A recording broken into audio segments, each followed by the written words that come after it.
The boy Mars Mirage. Was happening, at Assassin. Real Friday the 13th shit. And what we're going to do is go deeper into this number 13. And as I was introducing in the previous tape, the number 13 is a spiritual number that deals with good luck, and it deals with abundance, and it deals with Christhood, basically. And it deals with completion, all right? And it also deals with harmony as well, because when we think about the number 13, I want you to think about the 12 disciples, including their leader, which would be Christ. Okay, so 12 plus 1 equals 13. Okay, so the number 13 is very, very powerful. So today we're going to use the number 13 more so in its leadership vibration, because you have the 12 apostles, you have the 12 houses of the Zodiac, or the 12 houses of Israel, but you got to have a leader. Okay, and the leader would be Christ. All right. So no matter what 12 it is, when we add that leadership archetype, which is the 1, that's going to make it 13. Okay, so 13 is going to be our leadership number and our Christ number. All right. So I want to talk about awakening spiritual powers a little bit, because that's one of the attributes of Christ. These different supernatural abilities that the arm, leg, arm, head can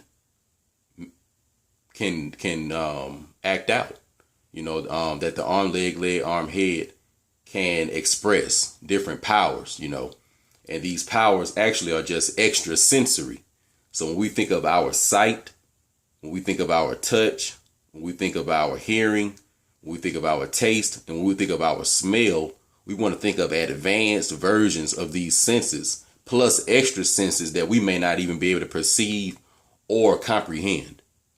Okay. So when we think about Christ, we want to think about a human being, but the human being at an evolved potential, psychologically evolved, emotionally involved, sexually involved, etc. Any kind of faculty or any kind of, engagement that the human can get involved in, it's at an advanced level.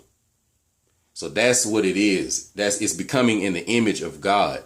In the beginning, in Genesis, it was said to let us make man in our image. But that does not mean just physically in the image. It also means in the way man behaves, the way man thinks, the way man creates. So all that is tied into let us make man in our image. So we don't want to just think in the image of the earth. We already know that the indigenous people of the planet are the same color as the earth.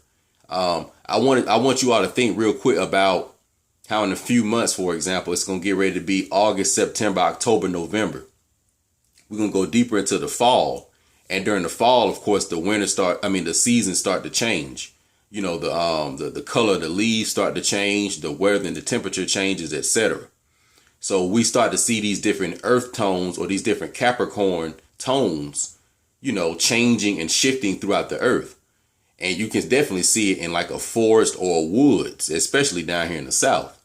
So if you were to take indigenous people of the planet, you know, the copper colored, bronze colored complexion that we have, and you were to go into the woods during an autumn evening, during the fall, you literally would blend in. So when we say being in the image of the Most High, or being in the image of nature, we mean on all levels and in all degrees, not only physically, but also psychologically in the way we do stuff. So I'm going to read about awakening spiritual powers in this book, Awaken the World Within by Hilton Hotima. We're going to deal with this some more. Pretty good stuff. We're going to continue on with what we're dealing with. Also, I want to salute the brother named Red Pill and Blue Pill. Okay, the twin pillars. You know what I'm saying? They be making some good shit. You know, I fuck with them boys a long way. What's very interesting is that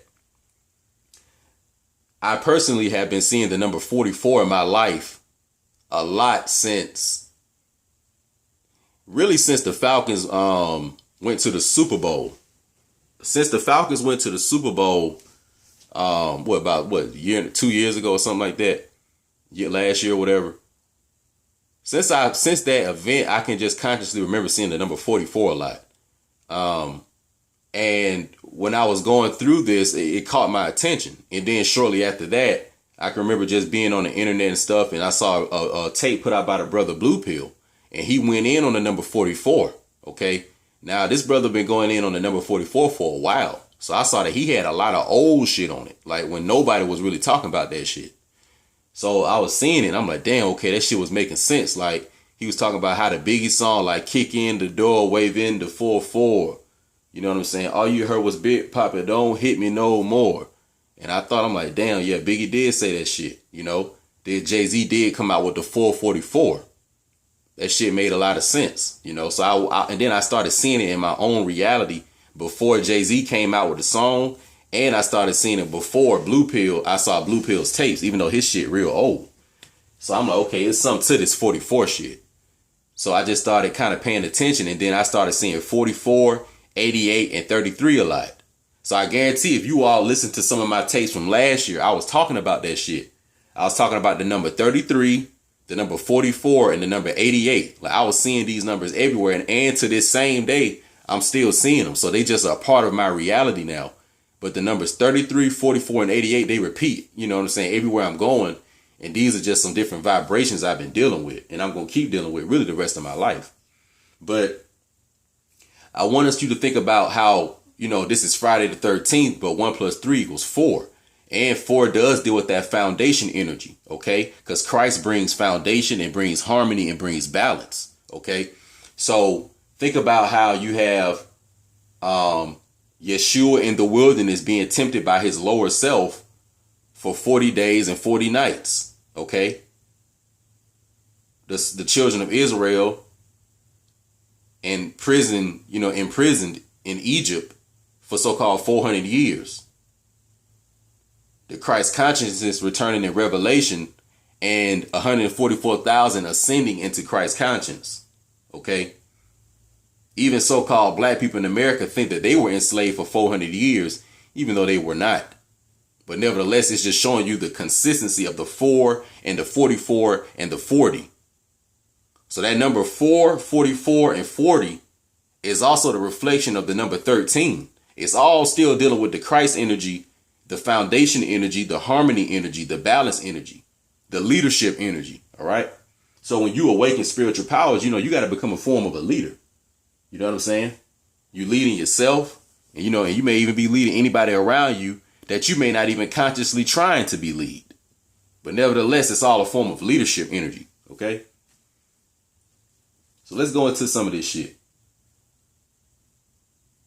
Aside from its astronomical utility, the scheme of the zodiac was used to symbolize the relation between the macrocosm and the microcosm, each of the 12 signs being designed to correspond to one of the 12 greater god symbols of the ancient pantheon and assigned to the house of one of the 7 sacred planets.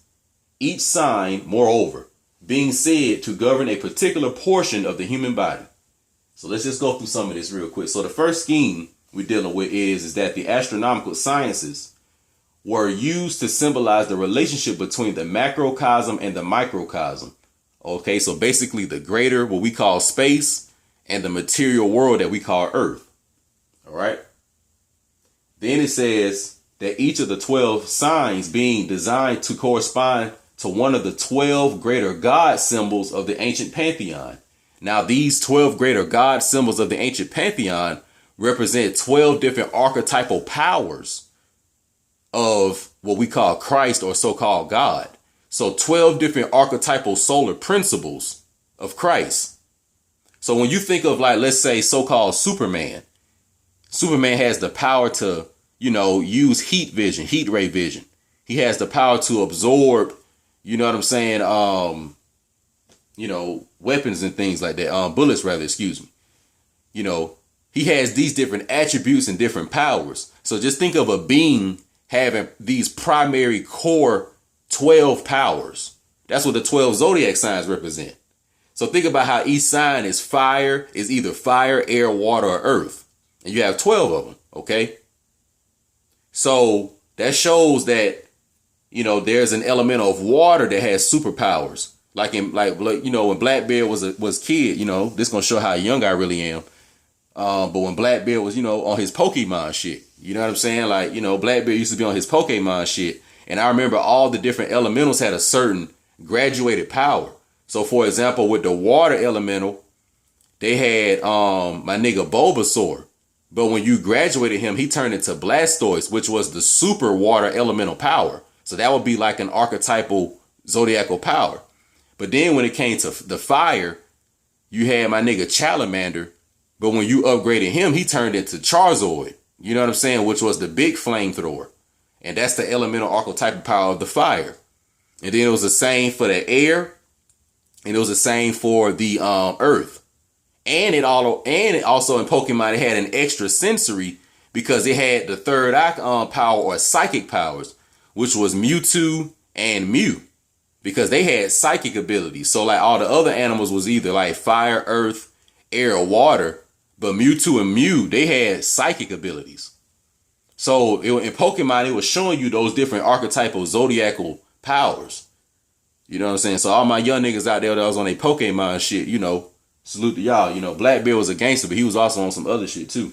But anyway, so, and then it also says that these 12 archetypal god symbols are assigned to one of the 7 houses of to one of the 7 sacred planets. All right. So each of the 12 houses, you know, is associated with a particular planet. All right. And also they govern different portions of the human body. Okay, so each planet has a certain influence over, you know, a particular portion of the human body, certain organs of the human body. All right. So let's go into this. The foregoing statements cover the topics that must be necessary. Let me scroll up. Must be necessarily, be noticed in elucidating the reconded meaning of the apocalypse. So I guess we're going deeper into what the apocalypse means. To convey a clearer conception of its practical and psychological application, further explanation will now be given of the action of the Serpentine Fire, or what they call in spirema, in the telestic or perfective work. So we're going to just say celestial serpentine fire, which also we know of as the Kundalini or Quetzalcoatl. Okay. So let's continue.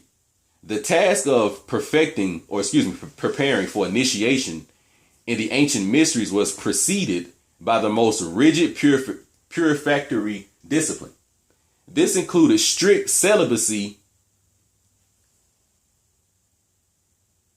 and abstinence, and it is possible only for the man or woman who has attained a high state of mental and physiological purity. I'm going to reread this whole part because I kind of went into this stuff on some previous tapes when I talked about the daughters of Israel. All right. The task of preparing for initiation in the ancient mysteries was preceded by the most rigid purificatory discipline. This included strict celibacy and abstinence, and it is possible only for the man or woman who has attained a high level or a high state of mental and physiological purity. It requires a sound mind and a sound body, which requirements exclude most of the degenerates that constitute civilization in this day and time.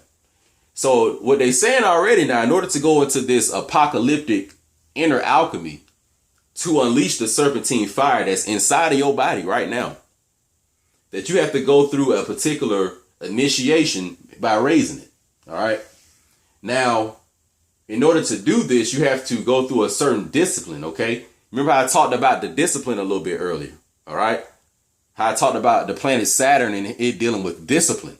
Okay. I think I was talking to a brother telling him that, but we all know that the planet Saturn, okay, deals with discipline. All right. So it's saying that, you know, it requires celibacy and being abstinent. And remember how I was telling you all that with your sexual energy, that you can't just be perverted or inverted with that stuff. You know, and as I said before, now, you know, I know everybody ain't perfect, including Blackbeard, myself. We all going to do some stuff. We're going to have the sex. People going to masturbate. I understand that. But the whole point is that, you know, we got to really limit how often we do certain things that may be impure. So, you know, it's best to just engage in the sexual act, and just do it the right way. I guess that's all I'm really saying. Just engaging in the sexual act, men and women. You know what I'm saying? Men and women in sexual intercourse. That's really, what we're supposed to be doing at the end of the day. But doing it basically, with a certain level of consciousness and not just basically trying to get a nut. That's this whole point. That's the whole point, y'all. Y'all ain't got to try to be gurus and all this shit, on some perfect yoga shit. The point is that you engage in the sexual act, but you just try to do it from a certain level of consciousness and not letting your animal instincts just take over you, And it says that, it requires a sound mind and a sound body because, like I said, every time you get hard as a man, you can't just try to fuck everybody. Same with you women. Like every time, your little clitoris gets stimulated, you can't run home and start jabbing a fucking 12-inch dildo in your body and then like expecting like men to really be like that when you meet them. So this is what I'm talking about, y'all.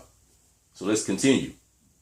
To him who is gross and sensual, or whose mind is sullied by evil thoughts or constricted by bigotry, the holy paraclete comes not.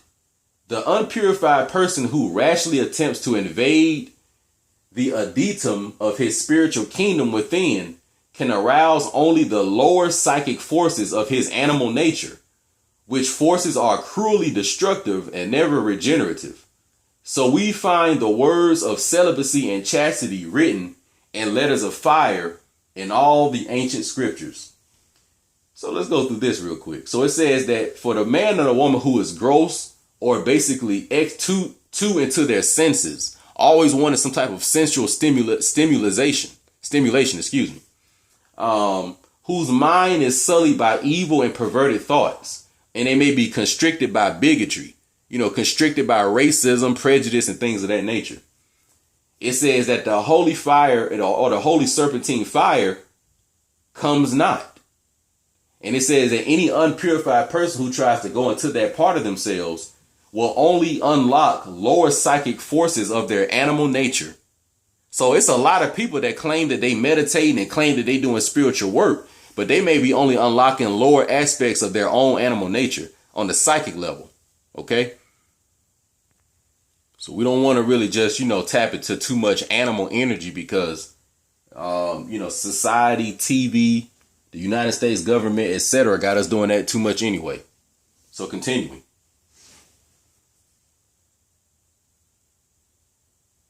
The neophyte who has acquired the purifying virtues before entering upon the systematic course of introspective meditation by which the spiritual powers are awakened must also, as a necessary preliminary, gain almost complete control of his thoughts with the ability to focus his mind undeviatingly upon a single detached idea or abstract concept, excluding from his mental field all associated ideas and irrelevant notions.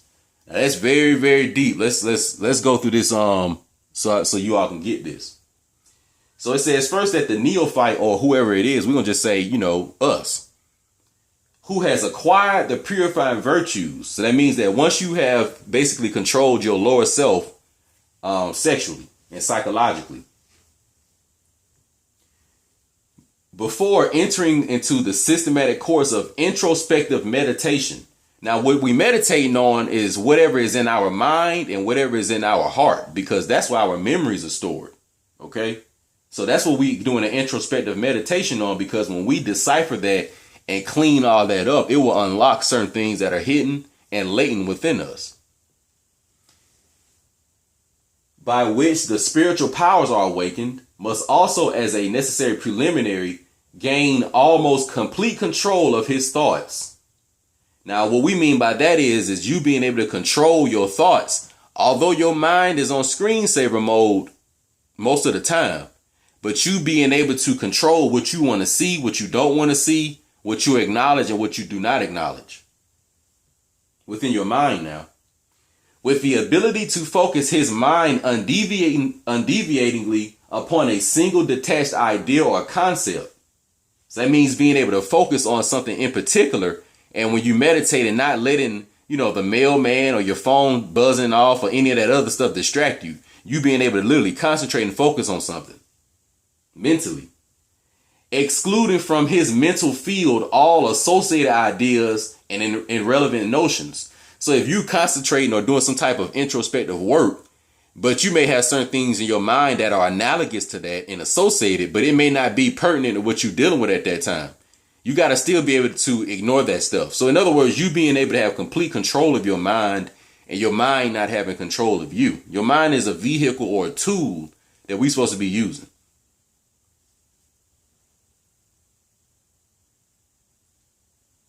And then it says irrelevant notions. So that means, bullshit in your mind that don't really matter. Just shit that don't even matter. Shit that you don't really even need to be thinking of. Some old argument you got into, etc. Like, none of that stuff really means anything. Okay? So moving on. If successful in this mystic meditation, he eventually obtains the power of arousing the Serpentine Fire and can thereby enter at will into the state of mania, the sacred trance of the seership. So ultimately, when you get to control these different psychological and sexual faculties within yourself, you can raise the Serpentine Fire within you, and this will allow you to go into extra sensories in using what they call the third eye or the mind's eye. Okay. The four mantic states are not psychic trances nor somnambulic conditions, They pertain to the noetic spiritual nature, and in every stage of the Maisha, complete consciousness and self-command are retained, whereas the psychic trances rarely transcend the animalistic phrenic nature, and are usually accompanied by unconsciousness or semi-consciousness. So there is a difference between animal consciousness and human consciousness. Okay. The human consciousness is when you are in, commanding and you're retaining things. It's not like stuff is unconscious and it's just happening to you. Like I said, your thoughts are not, thinking you're thinking them, if that makes sense. Okay. So let's read about resurrection. In resurrecting the serpentine power by conscious effort and meditation, the Sushumna, while in its highly important force, is ignored, and the mind is concentrated on the two side currents. The Sushumna cannot be vitalized, and it does not commence activity until the Ida and Pingala have preceded it, forming a positive and negative current along the spinal cord. So you have these two snakes that are going up and down your spinal column, also known as the twin serpents of the caduceus of Mercury, also known as the red and black cable of your car battery. But in other words, you have these two polarities of energies that are going up and down your back. Okay. All right. On reaching the sixth chakra, situated back of the nasal passages, these dual currents radiate to right and left along the line of the eyebrows. Then the Sushumna, starting at the base of the spinal cord, proceeds along the spinal marrow, its passage through each section thereof corresponding to a sympathetic ganglion, being accompanied by a shock or rushing sensation due to the accession of force, increased voltage, until it reaches the canarium and thence passes outward through the Bhamarandra, the three currents, thus forming a cross in the brain. So when we have the signature of the cross or the sign of the cross, that's explaining this process. When the Ida and Pingala nerves and that energy rises up your spinal column, and then it hits your third eye or your sixth chakra, which really is it's a pineal gland. It's a gland in your so-called brain, which is situated right behind your nasal passages. And then these dual currents radiate to the right and left. Once again, the dual currents are the two sides of your spinal column. And then it basically, probably synthesizes in your eyebrows. So you may feel a tingle in your eyebrows on your forehead sometimes when you meditate. And then it says that, it talks about the sympathetic nerve. And then you will feel it accompanied by a shock or a rushing sensation, okay, or increased voltage. Because the Kundalini or Serpentine Fire it's a certain type of spiritual electricity. You see, it's a form of spiritual electricity. That's why you always see Zeus with the thunderbolts, or they always show you God throwing thunderbolts at humans. Because that thunderbolt represents that spiritual energy going up and down your spinal column. All right. That's also why Adolf Hitler and the occult Nazis used the thunderbolts, because the thunderbolt is a Kabbalistic symbol, which deals with the spiritual Kundalini rising from the root chakra to the sixth chakra. All right.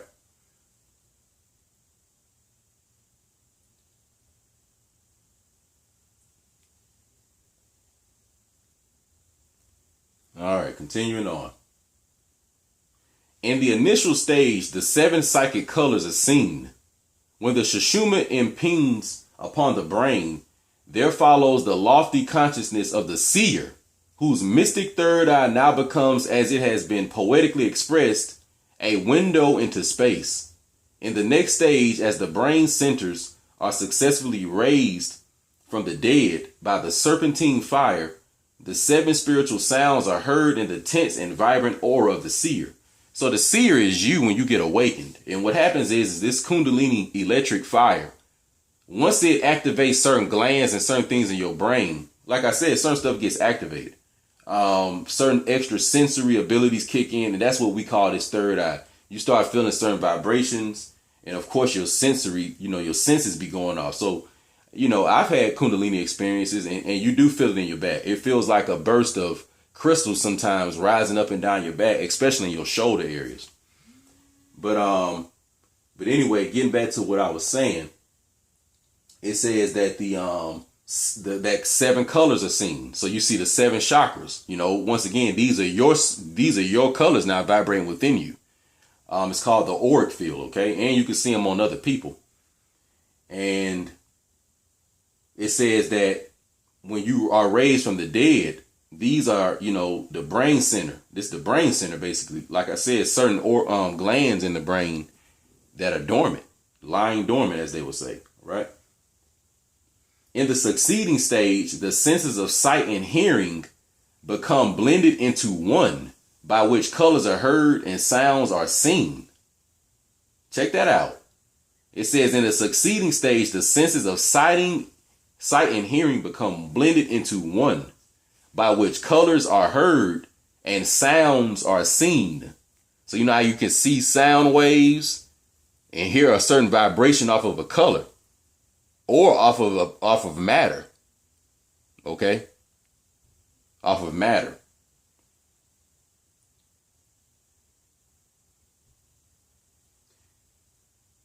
Okay, so where was I at? All right, so we're going to wrap it up right here. It says, similarly, the psychic senses of taste and smell become unified, and the next 2 senses, thus reduced from 4, are merged in the interior, intimate sense of touch, which in turn vanishes into the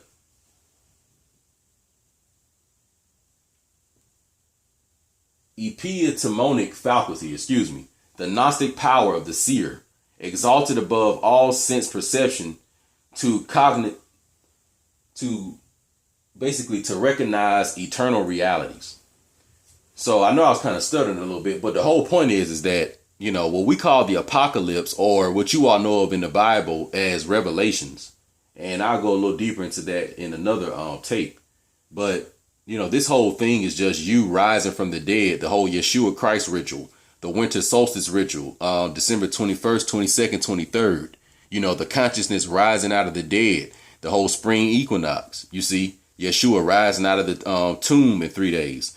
This is what this is all dealing with. It's dealing with you basically, taking care of your sexuality, taking care of your psychological and emotional state, being able to go into a state of peace, which is trance or meditation, or being still within yourself, and being able to concentrate on all the different spiritual energies that you may feel or not feel or be unconscious of within your body.